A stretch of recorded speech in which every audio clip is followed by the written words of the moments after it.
मन्नत हर खुशी पाने की। एपिसोड 66। 7 अप्रैल। आज का एपिसोड शुरू होते ही दिखाया जाता है मन्नत को। विक्रांत पूछता है क्या हुआ मन्नत, क्या सोच रही हो?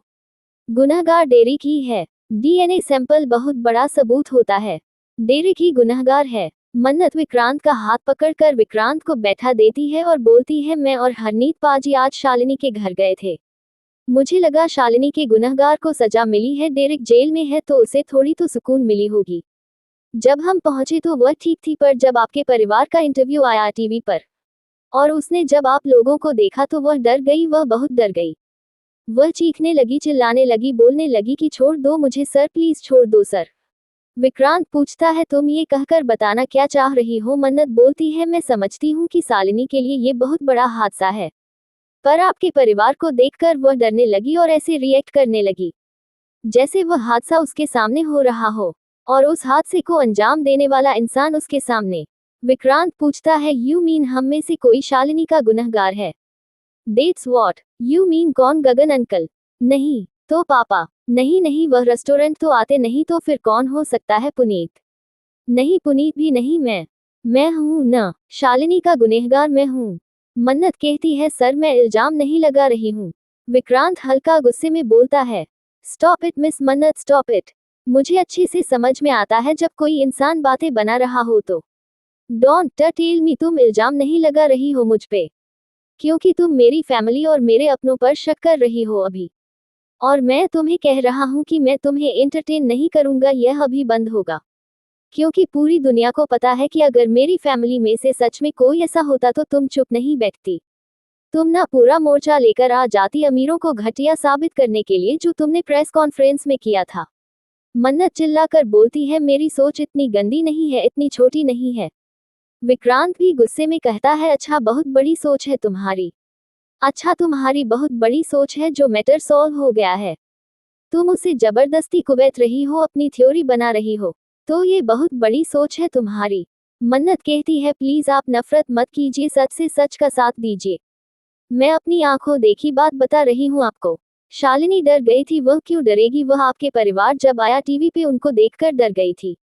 विक्रांत चिल्लाकर बोलता है शट अप, कितना बोलती हो तुम? मैंने हर बार तुम्हारा साथ दिया, मैंने तुम्हारी हर बात मानी, मैंने गलती कर दी यहाँ आकर, मुझे यहाँ आना ही नहीं चाहिए था। बहुत बड़ी गलती हो गई, सॉरी, और वहां से चला जाता है। मन्नत उदास हो जाती है, रोने लगती है और उस चैन को निकाल कर देखती है।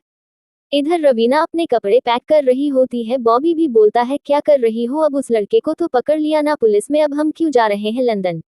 पता मुझे। तभी वहां पर रोनी आता है और बोलता है क्योंकि मुझे अब तेरी शक्ल भी नहीं देखनी है। रवीना कहती है भाई साहब I am really very sorry, मेरा कोई इरादा नहीं था आपको धमकी देने का। लेकिन रोनी कहता है तुम्हारा इरादा एग्जैक्टली वही था रवीना, क्योंकि तुमने मेरे बेटे को कभी अपना माना ही नहीं। और यह बात मैं हमेशा से जानता था, इसलिए मैं तुमसे नाराज नहीं हूँ, मैं खुद से बहुत नाराज हूँ। उस लड़की का असली गुनहगार कौन है ये जानते हुए भी मुझे चुप रहना पड़ रहा है, और मेरी चुप्पी की कीमत उस बेकसूर लड़के ने चुकाई है। गुस्सा आ रहा है मुझे, खुद पर बहुत गुस्सा आ रहा है। मैं जानता हूँ मेरा भगवान इसके लिए मुझे कभी माफ नहीं करेगा, सजा देगा वह और मैं भुगतूंगा भी। लेकिन रवीना तुमने जो इसमें अपने पति का साथ देकर किया है ना। रवीना रो करके बोलती है भाई साहब आई एम रियली सॉरी, आप मेरी सिचुएशन देखकर बात कीजिए, मैं कैसे क्या करूं? रोनी बोलता है पुनीत यही रहेगा, मैं नहीं चाहता कि बॉबी का साया भी उस पे आए, और वहां से चला जाता है। बॉबी रवीना को बोलता है करो करो, तुम जो कर रही थी करती रहो। इधर मन्नत अपने कमरे में उदास होकर मन में विक्रांत की कई बातों को सोचती रहती है और परेशान होती है। फिर अचानक से मौसम खराब होती है और बारिश के साथ ठंडा भी होती है। मन्नत बहुत डर जाती है। विक्रांत अपने कमरे में होता है और थंडर की आवाज सुनकर वह भी चौंक जाता है और सोचता है मिस मन्नत इस मौसम में बहुत डर गई होगी, उसका कोई अपना नहीं है उसके साथ। और उठकर मन्नत के कमरे की तरफ आने लगता है, जहां मन्नत बहुत ज्यादा डरी रहती है और डर के मारे वह बेड से नीचे गिर चुकी होती है। रोते हुए बोलती है बाबा जी हेल्प। विक्रांत मन्नत के गेट के पास ही बैठ जाता है। मन्नत को डर के मारे वैसे जमीन पर ही नींद आ जाती है। विक्रांत भी मन्नत के गेट के पास बैठकर ही सो जाता है। अगले दिन जब सुबह होती है, मन्नत को किसी की आवाज आती है और वह उठकर बोलती है ये चिल्ला कौन रहा है? और जब बाहर आती है तो देखती है पुनीत बैग्स को पैक करके कहीं रखवा रहा होता है। मन्नत की नज़र पुनीत के फोन पर बढ़ती है। वह पुनीत के फोन को उठाकर आवाज लगाती है, सर आपका फोन। तभी मन्नत की नज़र पुनीत के वॉलपेपर में लगे मन्नत के पापा की फोटो पर पड़ती है, जिन्होंने वही चैन पहना हुआ था जो मन्नत को मिला था। मन्नत चौंक जाती है और उसे सब कुछ समझ में आ जाता है। घबराहट के मारे मन्नत के हाथ से पुनीत का फोन गिरने ही वाला होता है, तभी पुनीत आकर अपने फोन को ले लेता है।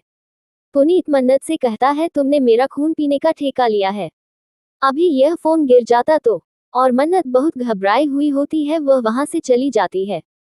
पुनीत बोलता है, कहाँ जा रही हो, अभी मेरी बात पूरी नहीं हुई है, रुको मन्नत। पर मन्नत नहीं रुकती। मन्नत अपने कमरे में आकर अपने कमरे का दरवाजा बंद कर देती है और बॉबी के बिहेवियर को याद करती है जो बॉबी ने मन्नत के साथ किया था, और वो बहुत ज्यादा परेशान हो जाती है। मन में सोचती है, मतलब इन सब के पीछे विक्रांत सर के चाचा बॉबी सलूजा है, विक्रांत सर को बताना चाहिए। और विक्रांत को फोन करने लगती है, फिर मन में सोचती है, नहीं मिलकर बताती हूँ। मन्नत विक्रांत को ढूंढने के लिए कमरे में आती है, वहां विक्रांत नहीं होता, सुनीता होती है। वह पूछती है, सर कहाँ है। सुनीता बताती है, वह तो हेलीकॉप्टर में बैठकर चले गए। बड़े लोगों की यही तो बात है, कहीं भी कभी भी बस उड़ के निकल लेते हैं। मन्नत पूछती है, कितनी देर हुई गए हुए। वह बताती है, यही कोई 10-15 मिनट हुए। बोलती है, अब तुम ज्यादा बातें मत बनाओ, मुझे बहुत सारा काम है, अभी मुझे रवीना मैडम और बॉबी सर का कमरा भी साफ करना है। वह भी तो जा रहे हैं ना। मन्नत पूछती है, कहाँ जा रहे हैं। सुनीता बताती है, वह फिर से लंदन जा रहे हैं, अभी अभी निकले हैं एयरपोर्ट के लिए। अगली बार मैं भी जाऊंगी रवीना मैडम के साथ, पता है वहां पर बाइक बहुत मुश्किल से मिलती है और पैसे भी बहुत मिलते हैं। मन्नत मन में सोचती है, अगर बॉबी सलूजा इंडिया से बाहर चला गया तो उसे गुनहगार साबित करना और शालिनी को इंसाफ दिलाना बहुत मुश्किल हो जाएगा, और बेचारा डेरेक उसके बदले में सजा काटेगा। नहीं, मैं ऐसा नहीं होने दूंगी। मन्नत विक्रांत को फोन लगाती है, पर विक्रांत इधर मल्लिका के साथ होता है। मल्लिका मन में सोचती है, चलो आज विक्रांत कम से कम मेरे साथ तो है, मीटिंग के बहाने ही सही, अब मैं ये श्योर कर लेती हूँ कि मन्नत उसे डिस्टर्ब ना करें। फिर वह विक्रांत के फोन को ऑफ करके अपने पास में रख लेती है। फिर वहां पर विक्रांत का मैनेजर बोलता है, सर हेलीकॉप्टर रेडी है, बस मौसम क्लियर होने का वेट कर रहे हैं, फिर हम फ्लाई कर सकते हैं। और कुछ कहना था सर आपको। विक्रांत बोलता है, शालिनी की रेगुलर चेकअप के बारे में बात की। वह बताता है, डोंट वरी सर, उनके अपॉइंटमेंट कंफर्म कर दी है। विक्रांत कहता है, गुड, उसके इलाज में कोई कमी नहीं रहना चाहिए। फिर मैनेजर ओके सर बोलकर वहां से चला जाता है। मल्लिका विक्रांत के पास आकर बोलता है, थैंक यू विक्रांत, क्योंकि तुम्हारी वजह से मैं आज फर्स्ट टाइम गुरुद्वारा जा रही हूँ। विक्रांत कहता है, मल्लिका मैं खुश हूँ तुम्हारे लिए, क्या तुम पहली बार जा रही हो, पर यह मेरे लिए एक वर्क ट्रिप है, तो मुझे दोनों चीजों को मैनेज करना होगा। बिकॉज तुम्हें तो पता है ना माहौल जो चल रहा है, इसलिए मुझे लगता है कि हमें नए प्रोजेक्ट्स को देखते रहना चाहिए। फिर मल्लिका विक्रांत के फोन में अपनी पिक्चर्स क्लिक करने लगती है और विक्रांत मन्नत की कई बातों को याद करता है। मल्लिका विक्रांत की तरफ देखकर पूछती है, विक्रांत तुम इतनी टेंशन में क्यों हो। विक्रांत कहता है, तुम्हें सच में ऐसा लगता है कि मेरी फैमिली का ही है वह जिसने ऐसा हरकत किया है। तुम्हें ऐसा लग कैसे सकता है, सोच भी कैसे सकती हो, क्योंकि हम अमीर हैं। खटिया है, ऐसा एग्जाम लगाने से पहले तुमने सोचा भी नहीं। और अगर कोई अपने फैमिली को लेकर पजेसिव है तो क्या कोई प्रॉब्लम है। मल्लिका विक्रांत से पूछती है, विक्रांत तुम ये सब क्यों बोल रहे हो, मुझे कुछ समझ में नहीं आ रहा है। फिर विक्रांत अचानक से मल्लिका की तरफ देखकर बोलता है, नहीं कुछ भी नहीं, बस ऐसे ही। इधर बॉबी और रवीना दोनों कार में बैठे होते हैं। बॉबी बोलता है, ये सब तुम्हारी गलती है, तुम अगर भाई साहब से बात नहीं करती तो उन्हें पता नहीं चलता, और तुम्हारी वजह से ही हमें यहाँ से जाना पड़ रहा है लंदन। रवीना बोलती है, अच्छा तो तुम्हें ऐसा लगता है कि इन सब के लिए मैं जिम्मेदार हूँ। ऐश्वर्या पर अटैक किसने किया, तुमने। ऐश्वर्या हमारी हेल्प कर रही थी तो तुम्हें क्या जरूरत थी उसे जाकर भिड़ने की। तो मैं क्या करती, मुझे तो आना ही था ना संभालने के लिए, और शुक्र मनाओ कि ऐश्वर्या और रॉनी भाई साहब हमारा साथ दे रहे हैं, वरना सोचो तुम्हारा क्या होता। बॉबी गुस्से में बोलता है, तो क्या हुआ, पहली बार है क्या, पहले भी मैंने हैंडल किया है ना सिचुएशन को, तो इस बार भी कर लेता। रवीना बोलती है, कितने एहसान फरामोश हो तुम, सीरियसली। तभी अचानक से उनकी गाड़ी रुक जाती है और हरनीत रोड पर ड्रामा कर रही होती है। ड्राइवर आकर बोलता है, अरे आप हटिए।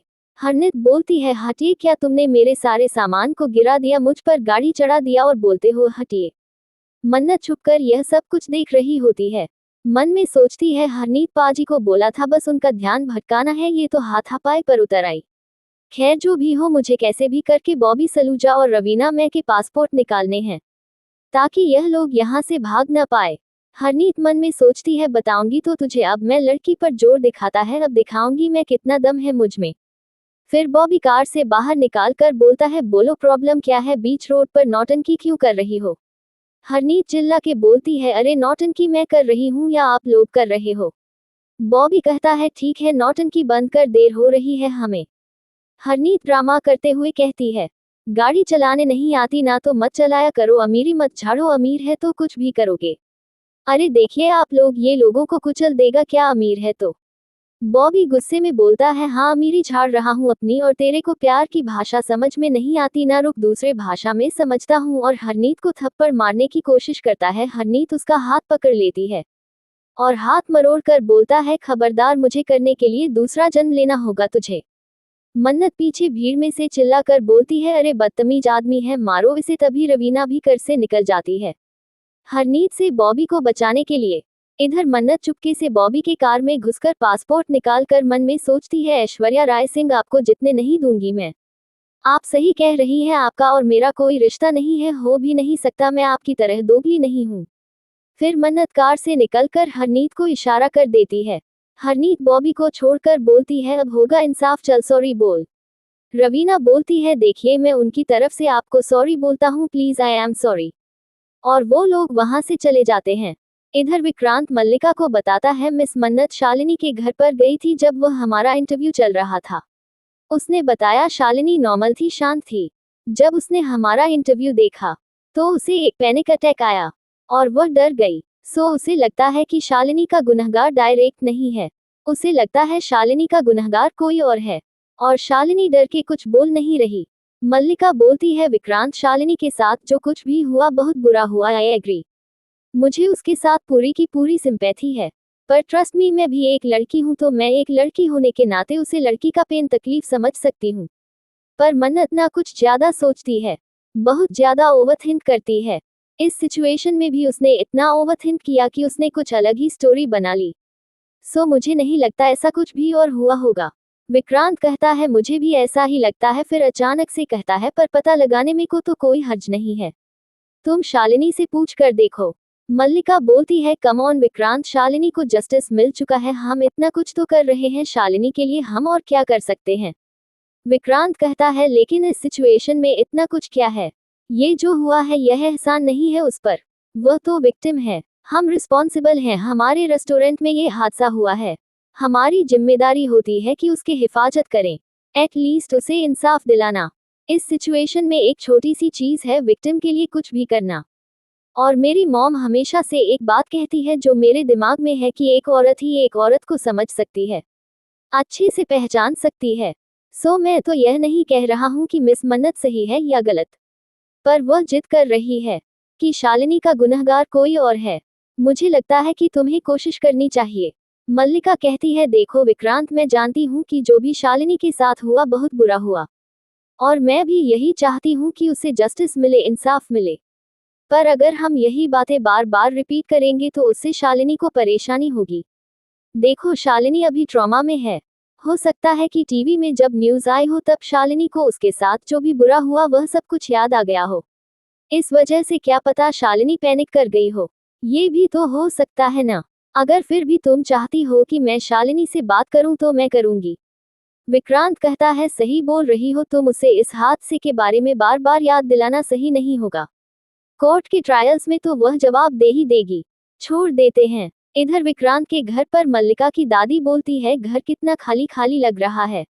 बॉबी और रवीना भी चले गए, विक्रांत भी घर पर नहीं। बॉबी और रवीना को क्या जरूरत थी इतनी जल्दी जाने की, ऐश्वर्या बोलती है मम्मी जी मुझे नहीं पता था आपकी रवीना से इतनी बनती है, नहीं तो रोक लेती उसे। पुनीत कहता है ओफ हो दादी डोंट वरी, आप देखना मॉम डैड जल्दी वापस आ जाएंगे। और अचानक से दादी बोलती है इतनी जल्दी। पुनीत पूछता है क्या मतलब, और वह दिखाती है सामने बॉबी और रवीना खड़े होते हैं। रॉनी पूछता है तुम दोनों यहाँ क्या कर रहे हो, तुम्हारी तो फ्लाइट थी ना। ऐश्वर्या गुस्से में बोलती है रवीना मम्मी जी अभी याद कर रही थी तुम्हें, वापस कैसे आ गए तुम दोनों। रवीना कहती है पता नहीं ऐश्वर्या, हम तो निकले थे एयरपोर्ट के लिए लेकिन हमारे पासपोर्ट हमारे बैग में नहीं थे। रॉनी कहता है हद करती हो तुम रवीना, अगर भूल गई थी तो फोन करके मंगवा ले लेती ना। रवीना बताती है भाई साहब मैं भूली नहीं थी, मैंने अपने हाथों से रखे थे दोनों पासपोर्ट। रोनी गुस्से में बोलता है बहुत हो गई बहानेबाजी तुम दोनों की। पुनीत पूछता है ताऊजी मतलब क्या बात हो गई, आप इतने गुस्से में क्यों हो, कुछ हुआ है क्या? रॉनी कहता है नहीं बेटा कुछ हुआ नहीं, इन दोनों ने फ्लाइट मिस कर दी ना इसलिए मैं हाइपर हो गया। लंदन में इनकी इतनी इम्पोर्टेंट मीटिंग थी, कोई इतना अनरिस्पॉन्सिबल कैसे हो सकता है।